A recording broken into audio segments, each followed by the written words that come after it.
Sveiki, esu Jolanta iš turtingamoteris.lt. Šiandien apie komforto zoną. Visi kalba apie šią zoną, todėl ir pakalbėsiu ir aš. Komforto zona tai, kas yra patikima, įprasta, patikrinta ir viskas aišku.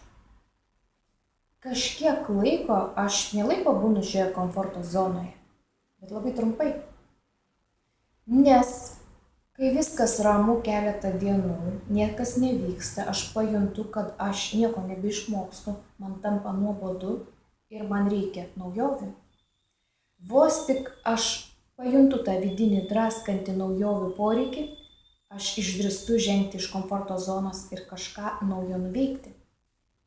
Kai tik veikiu kažką naujo, tai kažką naujo išmokstu ir tai mane džiugina, ir tai mane veža.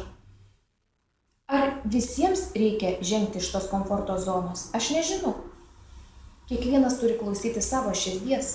Jeigu tavo širdis sako, kad tau reikia, keliauk.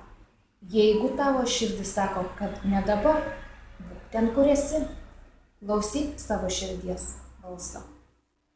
Šį kartą tiek. Su jumis buvo Jolanta iš turtingamoteris.lt. Iki kitų susitikimų mano video. Ate.